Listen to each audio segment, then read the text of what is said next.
Receiving me with such a warm welcome and such a productive discussion we've had this morning. I am very pleased to be in Islamabad. It's the first time I visit here, and I am glad to be here for this. That is the fourth session of the strategic dialogue between Pakistan and the European Union, but an exceptional one, because, as you said, we agreed today our new strategic engagement plan that gives us an even more solid foundation for our partnership, expands the areas of cooperation, puts no limits in terms of timing, and I'm sure will constitute, as you said, a sound architecture for EU-Pakistan relations and cooperation in the years to come. So I'm very much looking forward to welcoming you in Brussels for the signature of this agreement that we have finalized today. As you said, we had very fruitful discussions on a variety of topics. For the sake of time, I would not touch upon them all. I would just highlight a couple of them. One is how important our partnership is for both. Let me mention, for instance, our cooperation on the priorities that are also, as you mentioned, the priorities of your government. Poverty alleviation, but also investment in human capital, in education, in good governance, in the fight against corruption, and how much we can work together to this effect. Trade, for instance, with the European Union has doubled from Pakistan in the last few years. The European Union is now the first export market for Pakistan. And this is also thanks to the preferential access to the European Union's market that Pakistan is enjoying since 2014. And since it is enjoying this preferential access to our market, it's exactly linked to that the exports made by Pakistan to the European Union have doubled. This is linked to the implementation of a certain number of international conventions, is what we call the Generalized Scheme of Preferences Plus, and we've also discussed about the implementation of these international conventions that are namely linked to the promotion of human rights and also freedom of religion and belief, freedom of expression, the situation of women and the role of civil society in Pakistan. We've had good discussion, and I've noticed the strong political commitment of the minister and his government to be very consistent on these values and push forward this agenda that is so important for your government.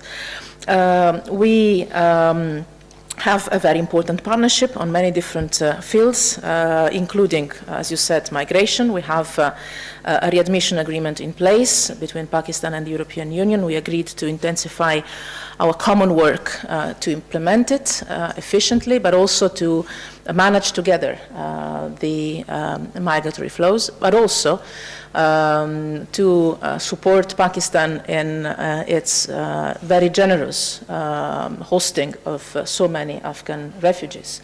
We know it's a challenge, and you know that you can count on us to support your country in this respect. This brings me to one of the most relevant issues we have debated today, with a good convergence, I believe, our common support to the current Afghan peace talks, and we have discussed ways in which the European Union and Pakistan can effectively encourage and accompany a process of talks that could eventually lead to peace in Afghanistan that is so important both for Pakistan but also for the European Union. Let me also mention, before I conclude, again, it would be too long to mention all the issues we have discussed, the fact that we have appreciated the fact that tensions with India after the recent events in February have de-escalated. The minister informed me about the steps taken to address the challenge of terrorist activities, and I have expressed to him all our support in trying to make this crack down on militant and terrorist groups as effective as possible for the sake of regional security and stability, but also for the sake of Pakistan itself. Pakistan knows that it can count on the European Union to support the country in this process. I would like to end on a sad note. I would like to express my condolences and my sympathy, first of all, to those who are suffering from the severe drought that is affecting large parts of southern Pakistan, but also to the families of the victims of the terrorist attack that took place in New Zealand some 10 days ago. I know that 9 of the victims were of Pakistan nationality, and as we expressed our full solidarity and sympathy with the authorities of New Zealand, I want to express our condolences and sympathy to the families of the victims, and also to the Pakistani authorities for this loss, because for us it has been a terrible terrorist attack.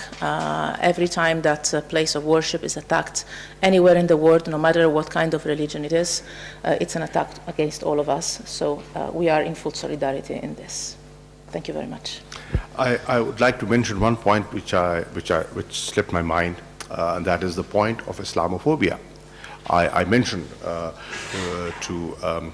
Mogherini that the rising trend of Islamophobia is a great concern to me, and should be a great concern to you, because you have lots and lots of Muslims spread all over Europe.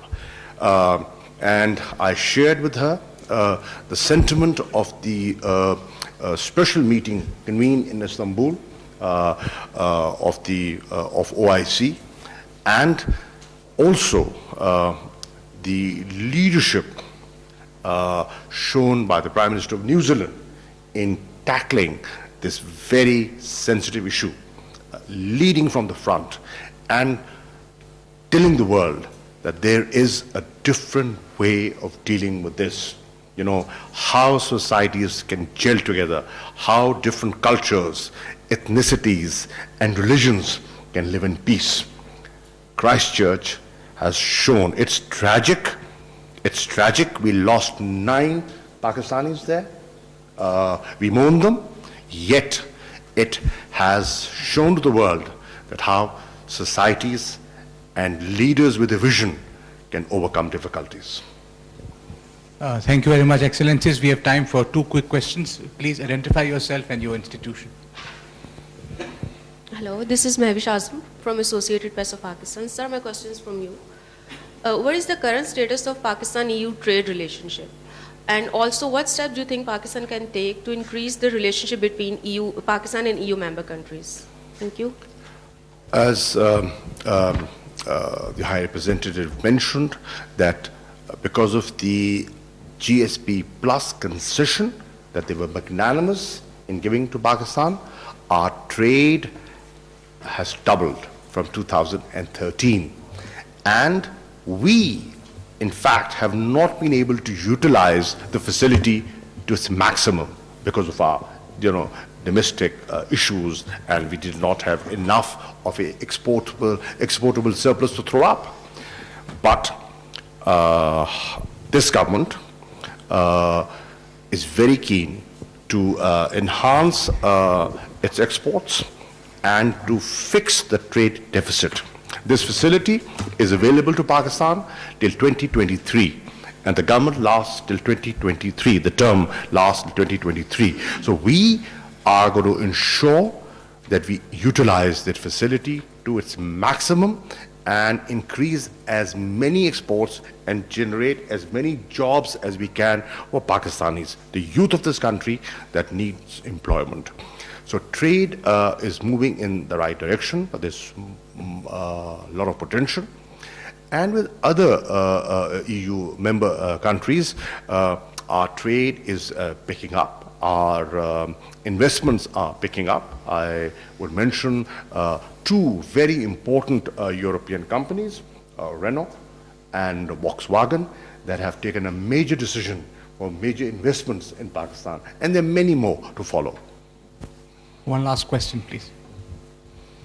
Ma'am, this is Asadia from PTV, and my question is regarding the OIC's recent decision to request the special session of UN General Assembly regarding Islamophobia. What would be EU's position on this? First of all, I want to fully share the words that the Minister said about the fact that the rise of Islamophobia is a threat for us all. It's a threat not only for Muslims, but also for our societies. Because the strength of our societies lies in their diversity, and whoever attacks the diversity of our societies attacks the entire society, not just one segment of it.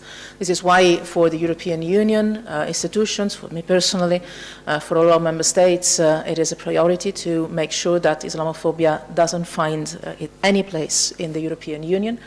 This is why I fully share your words about the leadership shown by the Prime Minister of New Zealand in addressing the terrorist attack that took place 10 days ago there. And this is why the European Union was represented at the last meeting of the OIC to tackle Islamophobia. And obviously, we are more than willing to cooperate with our partners, not only in the OIC, but also in the UN framework, to make sure that not only Islamophobia, but any kind of attacks on anybody, especially on the basis of his or her religion or belief or non-religion, finds no place in our world. So we will be consistent in working together with single countries, with the OIC, in the UN framework, to make sure that this doesn't happen, as well as to make sure that no person, no man, no women can be discriminated against or under attack for anything that is related to its identity, his or her identity, his or her religion or belief, or his or her background of any kind. This is the nature of the European Union identity. This is our DNA, and we will do our best together with our partners in the world to make sure that these values are protected in the world. That would be all. Thank you very much, everyone. Thank you. So if you could shake hands here. Yeah. Sure. Wazir-e-Kharja